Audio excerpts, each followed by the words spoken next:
On Sunday, July 2nd, 2017, just after noon in Millersville, Pennsylvania, a crew from UGI Utilities was responding to a call from a homeowner complaining about the smell of gas. What started as a routine call turned tragic when the undiscovered gas leak resulted in a catastrophic explosion, killing a UGI worker, injuring 3 other workers, and destroying 2 homes. For a company that has been around since the late 1800s, the practice of safety has always been paramount. But the events that 4th of July weekend and the actions the company took soon thereafter transformed the culture of the company and its employees, changing the way decisions are made and employees are trained. One of the changes was the elevation of the safety role to an executive level within the organization. Joseph Kopalek, with more than a dozen years' experience in environmental and safety positions, and another 20 years in field operations management in the natural gas industry, was promoted to the newly created role of Vice President of Environmental Health and Safety at UGI Utilities. Take a listen as Joe describes the journey UGI took to transition from a top-down approach to safety to one where the input from frontline employees is the foundation of their success. I'm the Vice President of Environmental Health and Safety for UGI Utilities. I've been working in the natural gas industry since 1995 in various roles, including environmental safety. And then I spent the bulk of my career in operations management. So I managed construction, distribution operations, and compliance activities. Was the energy industry something that you always wanted to pursue? Yes, it was. My dad spent his whole career in it, both in electric and in natural gas. He was with a New York State distribution company for about 25 years, and then went off and did some consulting and then some construction inspection on pipeline projects in the Northeast, from New York, Pennsylvania, all the way to the state of Maine. So it was natural to follow in his footsteps then. Yeah, went a different path. I mean, he worked his way up from a laborer into a management. You know, I took the long route, went to college, played around in environmental consulting for about 8 years, and then got into the natural gas industry. Well, it's interesting, though, that you started in environmental but spent the lion's share of your career in operations management. So what steered you back, or what attracted you back towards that safety path? I wanted a chance to do more for the organization, and we had a new COO back in 2017. And he was looking at the talent across the organization. And he sat down with me one day, and we already had a pretty good depth of people that could do operations on the executive side. So he asked me if I'd be interested in taking on the safety and environmental role at the vice president level. I've always had an interest in safety. Like I said, even in my environmental days, you know, we had a lot of safety training. Used to work on hazardous waste landfills, doing remedial investigations. So we had the full hazardous waste operator training. And actually, when I moved to Columbia Gas, they made me take it again. So a lot of experience with that. I know, at least in my conversations with safety leaders, that a lot of times the preventative measures that a safety leader or a safety team wants to put in place can be perceived as making the worker's job harder or slowing down work. So The fact that you've got both an operations background and a safety background, do you think that gives you a unique perspective and sort of an advantage in being able to implement and execute a safety strategy? Yes. And actually, my boss, the COO, factored that in when he offered me the position. He said, you have operational credibility. So they won't question how you perceive or how you set up something from a safety standpoint, because they know you know how to get the work done. You've been there all the way from field supervisor up through, director ranks. Is there anything that somebody in safety could do to keep operations on their side? The best thing that I've seen, and the most successful people, they actually get out in the field and earn the respect of the field operations workers and supervisors. When I got into this role last year, met with my safety department and told them the best thing that you can do is, for an operations relationship, is be the solution maker. find them a solution. Don't just be the safety police force that goes out there and says, you shall do this and you shall do that. No, you want to be any of these service departments like environmental. I also have the technical training group is under me as well. You're providing a service to the organization and typically supporting operations. That's the largest part of the company. I noticed in looking at UGI's website that safety is the core value for them. There's even the phrase that safety is a way of life for us. So I'm curious, how do you define safety? That's a very good question. I would define safety as doing the right things at the right time. And incorporated in that is, safety just doesn't happen. It's everybody's responsibility. I've seen that in other companies, and even in my current role, people will defer to the that's the safety department's role to do that. It's like, no, we all have a responsibility to work safely and also support the work of others and making sure that they're working safe. I noticed that UGI is also a participant in OSHA's VPP program. Yes. And that's a comprehensive program that really requires the entire business to be behind the safety program. So how long have you guys been part of that program? We started down that path in 2017. So we're in just about our full third year of trying to get it implemented. We started first with our facilities, trying to get them up to speed to meet the OSHA requirements. So we've spent a lot of time doing audits of all those facilities and putting together lists of things that we had to correct. And we've done a pretty good job. We've got a couple years left in the building modifications, including a couple of them we're just going to tear them down and start over again. So we are investing quite a bit of money into making these facilities safe. And, natural gas industry has been around, and UGI has been around since the 1880s. So you can imagine some of our facilities are old, need updating. We just recently built a new headquarters building down in Denver, Pennsylvania. And we're just started a new training facility, started construction on that in May. So we're going to have a modern state-of-the-art training facility that's going to be technical training, but also have some safety aspects built into it. So we'll be able to do emergency response training.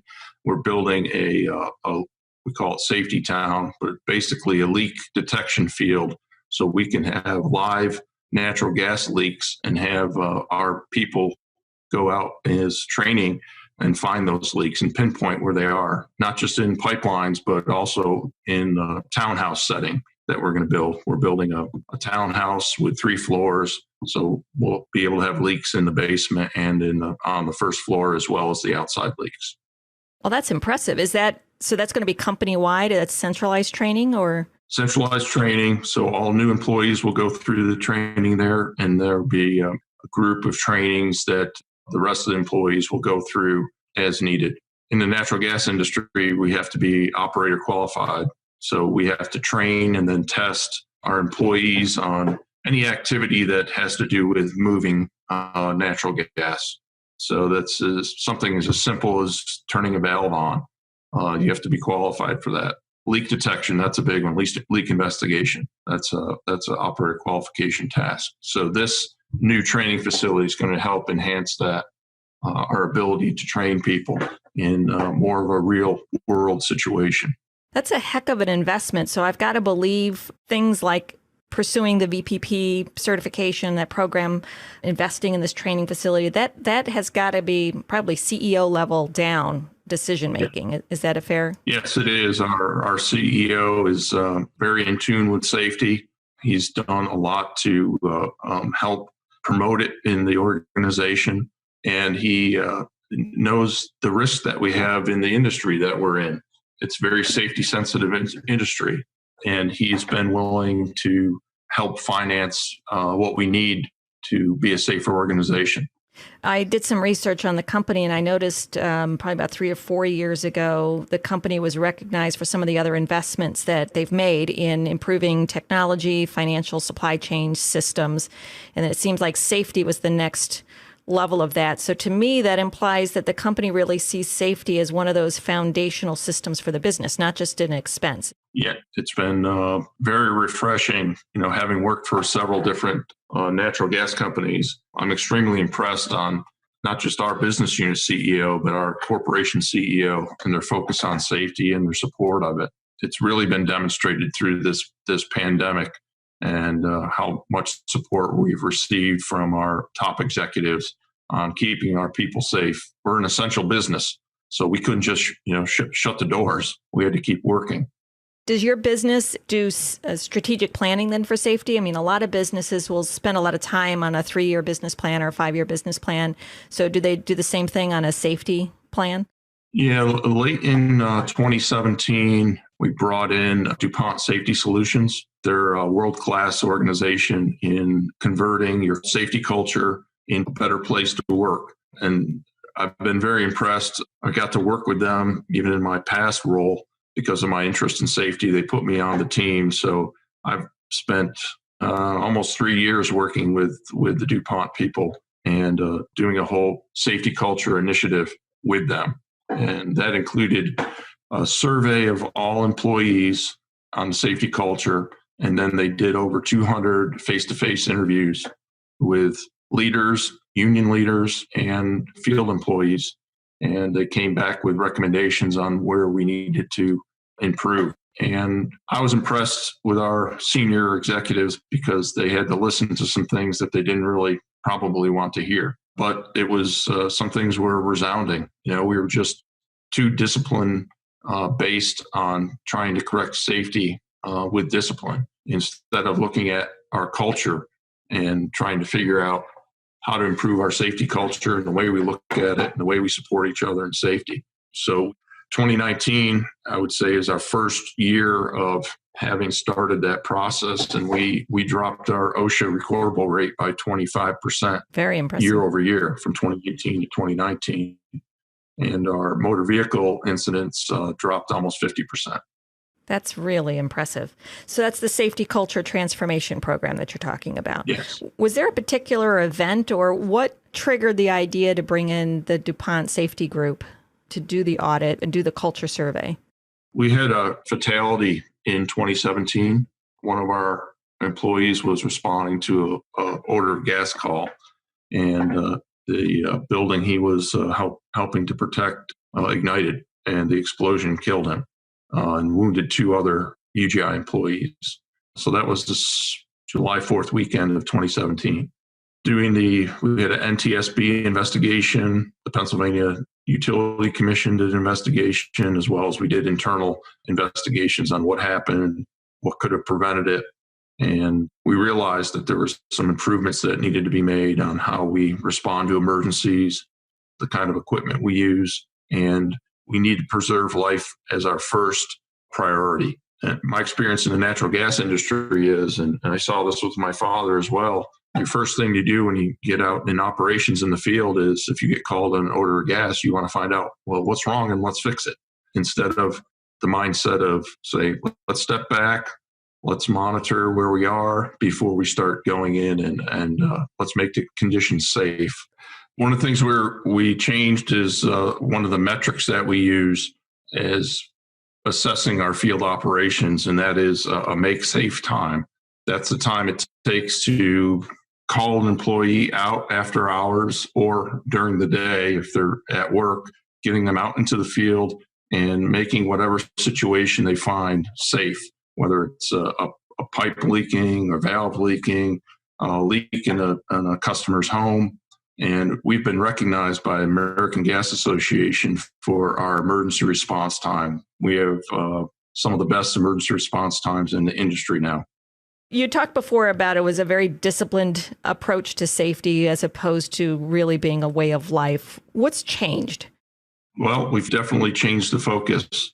We brought DuPont in, and they have given us a very good roadmap to look at the way that we had been doing things and get us to change our ways. It was a very top-down organization. The vice president had a lot of ability to run their department the way they wanted to. And that's nice to have, but a lot of times you leave out some of the best decision makers or the best the people that could provide you the data to get better. And to me, that's always been the people in the field.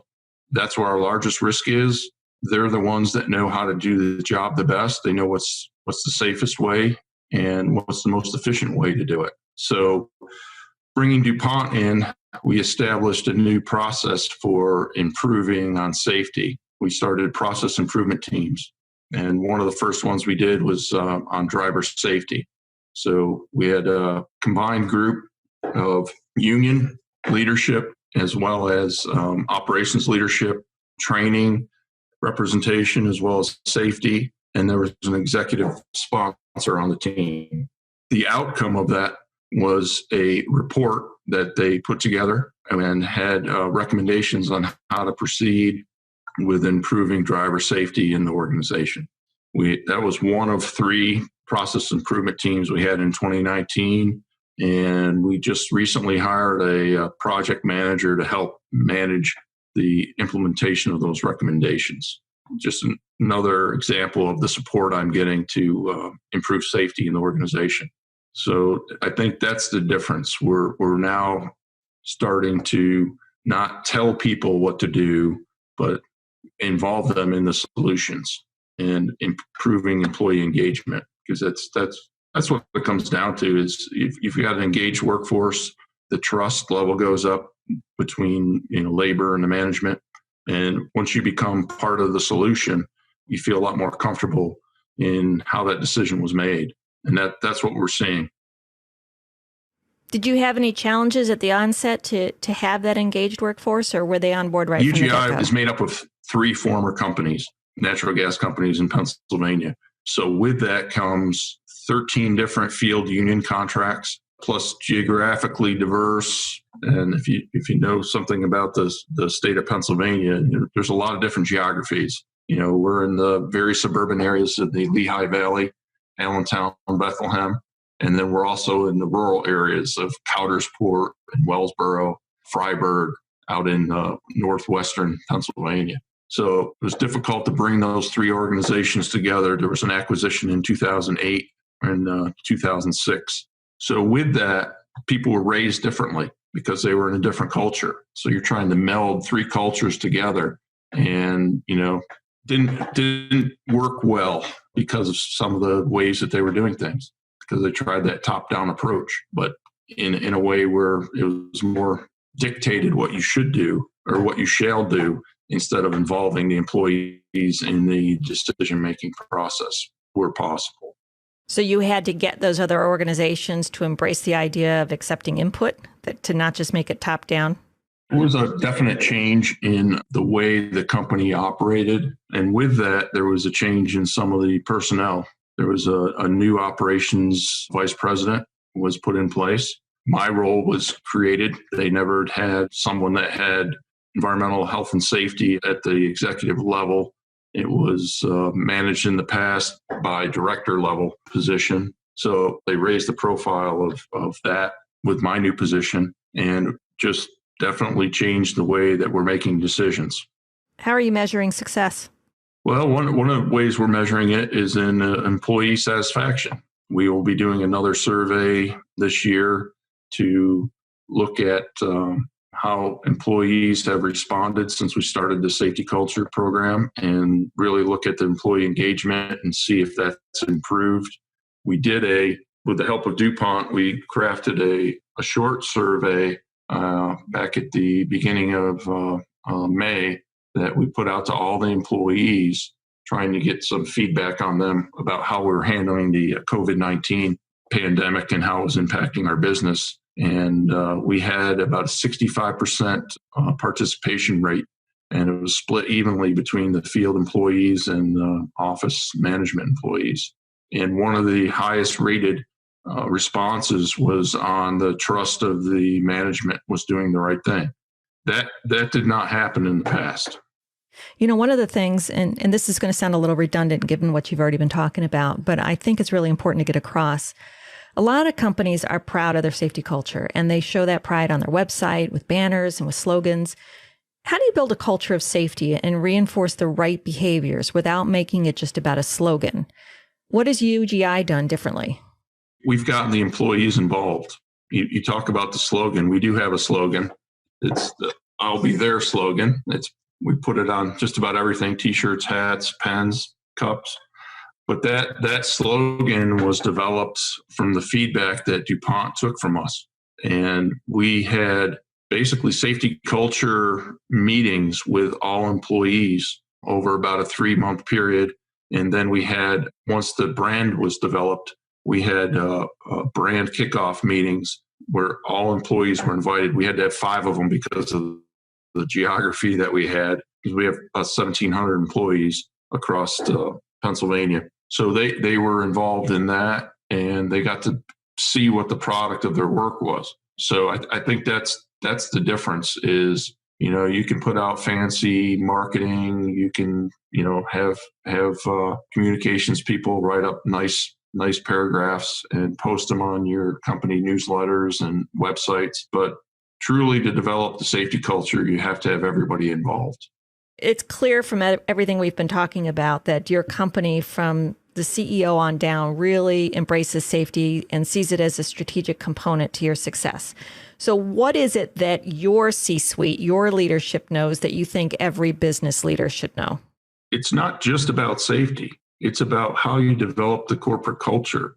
If you want to be successful, and this is the way I've been ever since I've got into supervision, you've got to rely on your people and you've got to trust them. I'll give you just a real short story. When I first became a supervisor, I had a high pressure storage field in Western New York that I was managing.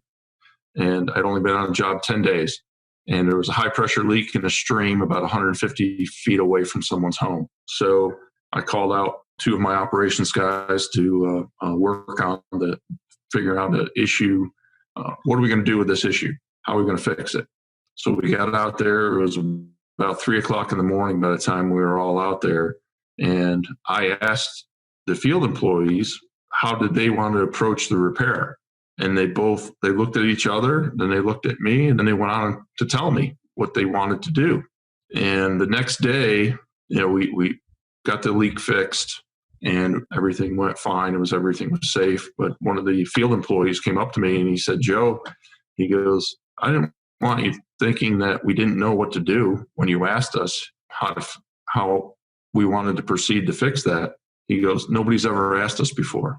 They'd always been told." So they were not respected for the knowledge that they had. So that was my 10th day into management, and I learned a very valuable lesson. That, I think, is a valuable lesson no matter what field you're in. Is there anything you know now that you wish you did when you first started out? Yeah. Sometimes you got to be careful what you wish for. No, I think what I know now that I wish I knew back then is that very thing I talked about with those employees. I wish I would have been able to incorporate that and understand that earlier in my career, because especially in the consulting world, it was very competitive. Definitely had a different mindset. It was always about where you're going to get the next job, where's the next revenue coming in. So when I got into the regulated utility side, it was more about just getting the work done. There was more work than anybody could ever finish. So I wish I would have been able to take what I've learned and help develop some of the leaders that I had, because there were some leaders I had that just did not get this. They thought they were the boss and they knew best, instead of asking the employees how to do things. So the best leaders that I have are the ones that have embraced that. And it's difficult. Utility culture, a lot of it's old. You think there's people that have been there for 30 years. It's not just that they've been there 30 years. They worked with people that had been there for 35, 40 years. So you're dating back a culture that could be 60, 70 years back. So it's definitely a different business. What was the tougher job, the operations management or safety? Well, operations is very tough, and for doing it for as long as I did and with several different companies, I have a lot of respect for people that are, especially the frontline supervisors. I was one for about 5 years. So it's probably one of the toughest jobs in the company, in a gas company that I've experienced. So I have a lot of respect for them. I understand what they go through on a daily basis. when you're a frontline field supervisor in the natural gas industry, a lot of times, you have to get things fixed and you have to do the best you can to get it done safely. You don't develop a strategic plan to fix a high pressure gas leak. If you got gas blowing in someone's backyard, you've got to have plans and people ready to go. That's probably the difference that I've seen in being the safety leader, is that I have some time to develop a program. For example, the DuPont program that we're working on, our safety culture program. So now it's a little more steady, and you have some time to put a strategy together and to implement that strategy. What makes the approach to safety different in your industry? One thing about the industry that I'm in now and how we look at safety, I'm sure people look at the utility business as a very large business, and it is, but it's a tight-knit business. We're one of the few types of industries that we're truly not competing against a neighboring distribution company. So with that comes the readiness to share information. Perfect example is the pandemic, COVID-19. Immediately, our industry associations set up calls, and even our regional gas associations set up calls, and we started meeting once or twice a week and trying to learn from the people that were in the higher infected areas. They were sharing what they were doing, and then we would share what we were doing, and both on the gas and electric side. Unless you're in the industry, you might not even think about that. But, we depend on each other. We have mutual aid agreements. There's not a lot of industries that do that other than, natural gas and electric utilities. Trust, communication, and collaboration. These are the themes that really jumped out at me during my conversation with Joe Kopalek. His intuition to ask one of his operations guys how to handle a high-pressure gas leak 150 feet away from a home demonstrated not just his desire to hear other ideas from the team, it reflected his trust in what that employee had to offer. The Frontline definitely knows best. Not bad for a new manager who was just 10 days into his role at the time. As Joe explained, if you have an engaged workforce, the trust level goes up between labor and management.